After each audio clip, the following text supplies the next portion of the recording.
एक साधु की हत्या में और एक आम आदमी की हत्या में फर्क संविधान तो नहीं करता है। इतना बड़ा कोरोना वायरस संकट लेके आया संपूर्ण मानव जाति के लिए, अभी भी आपके दिमाग में वही गोबर घुसा पड़ा है, हिंदू मुस्लिम सिख ईसाई वाला। एक हत्या पे हम उन्मादी हो जाए, एक हत्या पे हम खामोश बने और तीसरी हत्या में हम सहयोगी बन जाए। नमस्कार दोस्तों, वॉइस में आपका स्वागत है। मैं हूं इकराम और हमारे साथ इस वक्त जुड़ गए हैं स्वामी हर्षानंद जी। इनसे बात करेंगे पालघर में जिस तरह की घटना हुई, एक अफवाह फैली, चोरी के शक में लोगों ने एक भीड़ आई और फिर उसी वारदात को अंजाम दिया जिससे ये देश पिछले 6 साल से जूझ रहा है। और 2 साधुओं की निर्मम तरीके से हत्या कर दी, बड़ी बुरी तरीके से। और अब बहुत सारे नेता अब सवाल उठाने लगे हैं और उठाने भी चाहिए, लेकिन मेरा भी एक सवाल है इस पर कि 6 साल से जब बहुत सारे लोगों की हत्या हुई, जब जुनैद की हुई, अखलाक की हुई, फैलू खान की हुई, सुबोध सिंह की हुई और बहुत सारे लोगों की हत्या हुई, तब ये भीड़ उस तरह से और ये नेता उस तरह से सामने नहीं आए जैसे आज आ रहे हैं। इस पूरे मुद्दे पर बात करने के लिए हम स्वामी हर्षानंद जी से पूछते हैं, क्योंकि ये खुद एक संत है और संतों की जिस तरह से भीड़ ने हत्या की है उस पर इनका क्या कहना है। सर, क्या किसे मानते हैं आप इसका जिम्मेदार? क्या कारण है, किस तरह की घटनाएं ये अंजाम दी जा रही हैं, उसका मुख्य कारण क्या है? सबसे पहले तो मैं डिजिटल तकनीक के बादशाह बिल गेट्स को प्रणाम करना चाहता हूं। स्काइप के जरिए आज ये समस्त भारतवासियों को हम ये संदेश देंगे, आमने सामने बात करेंगे।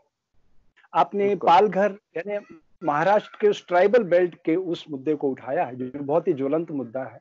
2 साधु थे, एक ड्राइवर था और जो उन्मादी भीड़ थी, लॉकडाउन के समय वो कैसे इकट्ठी हुई, इस पे विस्तार से चर्चा करेंगे। पर पहले मैं ये कहना चाहता हूं कि जिन संस्थाओं ने इतने लंबे समय तक ट्राइबल बेल्ट में काम किया, अरबों खरबों रुपए शासन के लिए, उनका आईक्यू डेवलप करने के लिए आदिवासियों का, वो आईक्यू कितना डेवलप हुआ इसकी जांच की जाना चाहिए। देखिए, हिंसा किसी भी सभ्य समाज की अभिव्यक्ति का माध्यम नहीं है। वो ट्राइबल वाले लोग जंगलों में रहते, पशु पक्षियों के साथ रहते, उनका आईक्यू लेवल क्या है, उन्हें क्या पता हम किस पे हाथ उठा रहे हैं। और साधु इस समाज की कितनी बड़ी धरोहर है, वो तो अज्ञानी लोग हैं, उन्हें कुछ पता नहीं है भाई, इनोसेंट है वो। जब तक आईक्यू लेवल हमारा नहीं बढ़ेगा तब तक हमें समझ में नहीं आएगा। वो हत्या चाहे दिल्ली में हो, चाहे पालघर में हो, चाहे मध्य प्रदेश में हो, चाहे राजस्थान में हो, चाहे उड़ीसा में हो, किसी भी नागरिक की हत्या हत्या है ना। ऐसा नहीं हो सकता कि एक हत्या पे हम उन्मादी हो जाए, एक हत्या पे हम खामोश बने और तीसरी हत्या में हम सहयोगी बन जाए। ये सब नहीं चलने वाला है। अगर हम भारत को, इस भारत की विविधता एकता के सूत्र में बांधना चाहते हैं तो हमें भारतीय संविधान को सारे ग्रंथों के ऊपर रखना पड़ेगा। तो भारतीय संविधान की आयतों को पढ़ना पड़ेगा कि वो क्या कहना चाहती है। उद्धव जी ने साफ कर दिया है। वहां के मुख्यमंत्री जी को जब ये पूरी घटना पता चली, उन्होंने तुरंत एक्शन में आए और सारे लोगों को अरेस्ट करवा दिया। कानून तो अपना काम करेगा। अब लोग कह रहे हैं वहां पुलिस खड़ी थी। अरे पुलिस वहां की नहीं थी, उस छोटे से गांव में कोई पुलिस का थाना नहीं है। वो तो इंफॉर्मेशन गई थी। वो बेचारे लोग, कितने लोग जा पाते, 2 गाड़ियों में कितने लोग होते, 8 लोग, 10 लोग, 12 लोग। लॉकडाउन का भी तो हमें प्रोटोकॉल मेंटेन करना है। तो मैं ये कहता हूं कि क्या हम अपने आईक्यू से चीजों को सही देखना सीखेंगे या ऐसे ही भीड़ तंत्र बना के रखेंगे देश को।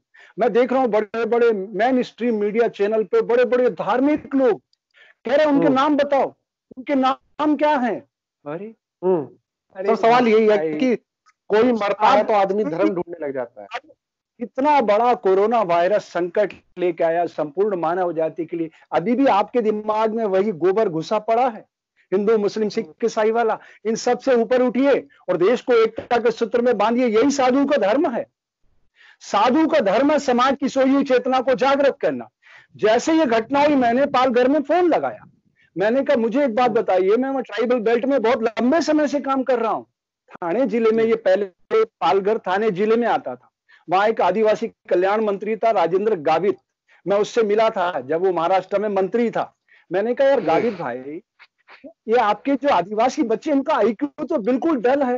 मैं 8वीं के बच्चे को पहली क्लास का प्रश्न करता हूं, उसका उत्तर नहीं दे पा रहा है। तो आप लोग क्या कर रहे हो? ये जो गवर्नमेंट इतना पैसा इन बच्चों के लिए ला रही है, उनका आईक्यू लेवल तो चेंज ही नहीं हो रहा। आप मेरे साथ आओ स्कूलों में, चलो मैं आपको दिखवाता हूं। ये सिर्फ महाराष्ट्र की घटना नहीं है। गुजरात के अंदर वलसाड़ जिला है, बड़े बड़े संस्थान हैं वहां पे, उन आदिवासियों के नाम पे करोड़ों रुपए गवर्नमेंट की योजनाओं का लाभ उठाते हैं और भेड़ बकरियों की तरह उन्हें रखा जा रहा है। मैं तो देश के प्रधानमंत्री जी से और गृह मंत्री जी से और महाराष्ट्र के मुख्यमंत्री उद्धव जी से और गुजरात के मुख्यमंत्री विजय रूपाणी जी से कहता हूं, इन संतों की हत्या का बलिदान व्यर्थ नहीं जाना चाहिए। जांच करवाइए आदिवासी बच्चों के नाम पर जो करोड़ों रुपए संस्थाएं ले रही है, जिन लोगों ने जितना पैसा लिया है, इनके निजी खाते में से पैसा इस देश के लिए जमा करवाइए, उनसे वसूल करिए और ऐसी संस्थाओं को प्रतिबंधित कीजिए। क्या आईक्यू लेवल है इन बच्चों का? वो उन्मादी भीड़ मैं देख रहा था, 250-300 लोग। घटना क्या हुई, वहां ये सूचनाएं थी कि भाई यहाँ पे जो है किडनी ये निकाल के ले जाते हैं लोग, बेचते हैं, यहाँ चोरी करने आते हैं लोग, अफवाह फैलाई गई। कहने का मतलब है, मैं आपके माध्यम से सोशल मीडिया से भी प्रार्थना करना चाहता हूं, देश बहुत विभीषिका से जूझ रहा है, कोरोना से, इस पर ध्यान दीजिए। अगर कोरोना फैल गया उन लाखों करोड़ों लोगों में जो सड़कों पे घूम रहे हैं, जिनके पेट में दोनों समय अन्न नहीं पहुंच रहा है, तो देश के हालात इतने बिगड़ जाएंगे, महामारी की चपेट में आ जाएगा, फिर कोई नहीं रहेगा इस देश में। आप किससे भारत कहोगे? जमीन के टुकड़े को? ये सारे नागरिक काल कल्पित हो जाएंगे अगर यही सब चलता रहा तो। हम सबको जागने की जरूरत है। ये कोरोना वायरस साधारण बीमारी नहीं है, ये मानव सृजित है, हमारी गलतियों से आई है। और मैं तो हमेशा कहता हूं, भारत की धरती पर पंसारी की दुकान से ज्यादा दवाई की दुकानें खुल चुकी है। ऐसा लगता है कि प्रकृति ने हमें बीमार करने के लिए भेजा है। हम विश्व के गुरु बनना चाहते हैं, प्रकृति ने हमें बीमार करने के लिए नहीं भेजा है, इस बगिया को गुलजार करने के लिए भेजा है। तो आओ ये सारी वर्जनाएं, ये सारी छोटी छोटी चीजें तोड़ें और इनसे ऊपर उठ करके सोचें और भारत को दुनिया के मस्तक पर सुशोभित करें। ये चुनौती बन के आया पालघर भी। व्हाट इज साधु? नमक खारा, शक्कर मीठी, नीम कड़वा, ये उनका धर्म है ना। साधु का धर्म है समाज की सोई हुई चेतना को जगाना। उस घटना की मैं निंदा करता हूं, पर लॉकडाउन में अधिकार आपको किसने दिया इतनी दूर जाने का? अरे उत्तर प्रदेश के मुख्यमंत्री के जनक, उनकी डेथ हो गई है जी, उनकी डेथ हो गई। उत्तर प्रदेश के मुख्यमंत्री योगी आदित्यनाथ जी के जनक, उनका शरीर भ्रमलीन हो गया, वो नहीं गए ना अंत्येष्टि में। वो बताइए आप, लॉकडाउन को जो लोग जिम्मेदार हैं, मतलब अगर हम अपने आप को साधु कहते हैं और हम लॉकडाउन के नियमों का पालन नहीं करते हैं, हम WHO के निर्देशों का पालन नहीं करते हैं और फिर हम उम्मीद करते हैं कि इस कोरोना वायरस को हम परास्त कर देंगे, ये बहुत मुश्किल काम है। मेरी सबसे प्रार्थना है, मीडिया के माध्यम से जो भी मुझे सुन रहे हैं, WHO बहुत मेहनत कर रहा है इस दुनिया को बचाने के लिए। उनके एक एक अक्षर पर, एक एक संदेश पर अक्षरशः पालन करने की कोशिश कीजिए। हमें तो हाथ धोना भी नहीं आता, हमें तो भोजन करना भी नहीं आता, भोजन चबाते नहीं, हम हाथ धोते नहीं, ये भी हमें WHO को सिखाना पड़ रहा है। इतने सालों बाद हम कहां खड़े? तो आप पालघर पे आप उस समस्या को लेके खड़े हो गए। अरे उनका IQ लेवल है ही नहीं, तो पशुओं के साथ जीते हैं। मैं ट्राइबल बेल्ट में काम कर रहा हूं, मुझे पता है कि उनका स्तर क्या है मानसिक। वो तो भीड़ है, भीड़ के पास विवेक नहीं होता है। आपको इसको मारना, वो मार के ही दम लेंगे। उनके IQ लेवल को सुधारने का सवाल लगता है। स्वामी जी, कोरोना आया, जिस तरह की अफवाहें फैला गई, ठीक है, हम बात करेंगे तो सारे मुद्दे हो ही रहे हैं। कोरोना में बहुत सारी WHO के हमें जितने भी उन्होंने एडवाइजरी जारी की उनको फॉलो करना चाहिए, लेकिन इस हत्या का जो मेन कारण, मैं आपको 2-3 चीज गिनाता हूं। देखिए, जब से जमातियों का ये मसला सामने आया, उसके बाद सोशल मीडिया पे अफवाहें फैला गई कि मुसलमान सब्जियों पे थूक लगा के बेच रहा है, मुसलमान मोहल्ले में जा रहा है और वो कर रहा है। तो इस तरह की अफवाहें जो फैला गई, उसका कहीं ना कहीं शिकार ये साधु भी हो गए और उसके बाद लोग जो है मारने वालों में धर्म ढूंढ रहे हैं, मरने वालों में भी धर्म ढूंढ रहे हैं। नहीं, इस घटना को इस तरह से नहीं जोड़ के देखा जाना चाहिए क्योंकि वो ट्राइबल लोग हैं, लेकिन ये नैरेटिव एक विशेष वर्ग के लोग चला रहे हैं देश में और वो जिम्मेदार लोग हैं। अगर गृह मंत्री जी चाहें, और मैं स्काइप के जरिए बिल गेट्स को प्रणाम करता हुआ अभी सारी दुनिया में पहुंच जाऊंगा जैसे आप इसको स्प्रे करोगे। उनके पास तो इजराइल का ऐसा सॉफ्टवेयर है कि वो खड़े खड़े ये पता कर सकते हैं कि देश में कहां क्या हो रहा है with in a few second. इतना टॉप का स्पाईवेयर इंडिया ले चुका है। अरे हम कहां खड़े हैं? डिजिटल तकनीक के साथ हम जुड़े हुए हैं। आज कौन सी चीज छुपी हुई है दुनिया से? एक 50 पैसे का जेरोक्स कॉपी अमेरिका के अंदर वो सॉफ्टवेयर इंजीनियर बता सकता है कि भारत के कौन से लोकेशन पे प्रिंट हुआ है, 50 पैसे का जेरोक्स कॉपी। डिजिटल तकनीक इतना एडवांस तकनीक है कि आप सारी दुनिया के साथ जुड़कर अच्छी सूचनाओं को ग्रहण कर सकते हैं। यही तो मैं कहता हूं, ये चुनौतियां अवसर में बदल सकती है, लेकिन जब तक हम अपना आईक्यू लेवल ऊंचा नहीं उठाएंगे, हम यही करते रहेंगे, मैं हिंदू, मैं मुस्लिम, मैं सिख, मैं ईसाई।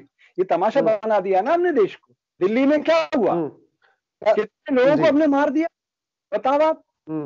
तो हत्या में क्या फर्क है? एक साधु की हत्या में और एक आम आदमी की हत्या में फर्क संविधान तो नहीं करता है। संविधान तो राष्ट्रपति और एक मजदूर के बीच एक धारा को स्थापित करता है, एक धारा। जो एफआईआर में लिखा जाएगा उसी पर सारा खेल चलता है। मैं तो और आगे बढ़ के कहना चाहता हूं आपसे, भारत का संविधान दो लोग चलाते हैं, एक थानेदार जो एफआईआर लिखता है और एक पटवारी जो 7/12 में खाते में इंद्राज करता है आपकी जमीन। ये दोनों लोगों पर पूरा सिस्टम चल रहा है।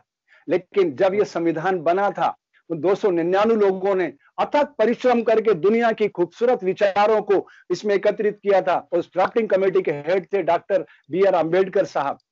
तब लोग झूठ बोलने से डरते थे और इस समय सारे समाज में झूठ पसर चुका है, जिसका ये नतीजा है कि हम सच को सामने नहीं लाना चाहते। लेकिन मैं आपसे विश्वास से कह सकता हूं, महाराष्ट्र में मिली जुली सरकार है।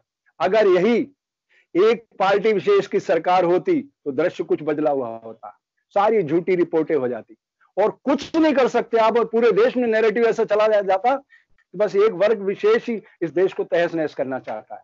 लेकिन वहां पे मिली जुली सरकार है और उद्धव ठाकरे जी ने पहले स्टेटमेंट में क्लियर कर दिया है कि जो भी व्यक्ति गलत सूचनाओं को स्प्रे करेगा, मैं उनको प्रार्थना करना चाहता हूं ऐसा ना करें। और फिर उन्होंने अपने हाथ में कानून नहीं लिया, अमित शाह जी से कहा कि मैं उम्मीद करता हूं गृह मंत्री जी, जो भी गलत सूचनाएं इस सोशल मीडिया के माध्यम से चला रहे हैं उनके खिलाफ आप कार्रवाई करें, ऐसी मैं आपसे अपेक्षा करता हूं। ये एक पवित्रता का संदेश है समाज के लिए। अगर हम भारतीय संविधान को सबसे ऊपर रखेंगे, देखिए देश मंदिर, मस्जिद, गिरजा, गुरुद्वारे से नहीं चलता है, देश चलता है भारतीय संविधान से। ये सारा सिस्टम लंबे समय के बाद सेटअप किया गया। SP, collector, DIG, IG, DG, chief secretary, मुख्यमंत्री, प्रधानमंत्री, ये सेटअप करने में बहुत मेहनत हुई है। वो जंगली मानव था जब देश आजाद हुआ, वो आज कितना अपडेट हो चुका है। हम और आप स्काइप के जरिए इस डिजिटल तकनीक से बिल गेट्स के उस इंस्ट्रूमेंट को यूज करके अपने विचारों का आदान प्रदान कर रहे हैं। क्या नहीं हो सकता है, हमें इस दिशा में सोचना चाहिए। और उद्धव जी ने क्लियर कर दिया कि एक भी आदमी नहीं बचेगा। बस यही तो कानून की भावना होती है, और क्या कर सकते हो इससे अधिक आप। लेकिन मैं सबसे प्रार्थना करता हूं, इस समय कोरोना वायरस बहुत विभीषिका लेके खड़ा है भारत की तरफ और ये बढ़ने वाला है। प्लीज लॉकडाउन को इंच मात्र फॉलो करिए और WHO जो भी निर्देश दे रहा है, चलो WHO को छोड़ दो, प्रधानमंत्री जी जो कह रहे हैं, आपके प्रदेश के मुख्यमंत्री जी जो कह रहे हैं, आपके जिले का कलेक्टर जो कह रहा है, आपके क्षेत्र का तहसीलदार जो कह रहा है, उसको फॉलो करो। इसी में आपका, हमारा, देश का, समाज का, संपूर्ण मानव जाति का हित निहित है। अरे हम बचेंगे तो ये देश भी बचेगा। जब नागरिक रहेंगे तो आप देश की जमीन के टुकड़े को देश का हो गया। सोचने की बात। बहुत बहुत धन्यवाद स्वामी जी, आपने इस पूरी घटना पर अपना व्यूज रखा, अपना वक्ता रखा, और दर्शकों को ये जरूर समझ आ गया होगा कि ऐसी घटना को आप ऐसे माहौल में, जब देश में एक कोरोना भयंकर बीमारी से देश जूझ रहा हो, तो उसमें आप सांप्रदायिक रंग ना दे। पुलिस अपना काम कर रही है, वहां के मुख्यमंत्री काम कर रहे हैं। जी, मैं जाते जाते आपको एक संदेश भी देना चाहता हूँ। जी, मैं ढूंढ रहा हूँ राम को, कृष्ण को, नानक को, जीसस को, पैगंबर को, मुझे तो कोई लौट कर आता हुआ दिखाई नहीं दिया। भगवानों की भीड़ में भटका भारत देश, एक इसके कारण धरे अनेकों वेश। अगर हम इस शरीर को पढ़ सकें तो ये प्रकृति का चलता फिरता देवालय है, और इन सारी वर्जनाओं को मानव सभ्यता के विकास की बुनियाद बना दें। हिंदू, मुस्लिम, सिख, ईसाई को मानव सभ्यता के विकास की बुनियाद बनाकर एक अच्छे इंसान को खड़ा करें, तो सिर्फ भारत नहीं, संपूर्ण मानव जाति को कोरोना तो क्या, दुनिया की बड़ी से बड़ी बीमारियों से मुक्त किया जा सकता है। जय हिंद, जय भारत। शुक्रिया स्वामी जी। आप लोग कमेंट कर सकते हैं, खबर को ज्यादा से ज्यादा शेयर कर सकते हैं और स्वामी जी के विचारों को दुनिया भर में फैला सकते हैं, जैसे आपने पिछली वीडियो में किया। तो अगले अपडेट में हम जल्दी बात करेंगे फिर किसी मुद्दे पर। शुक्रिया स्वामी जी।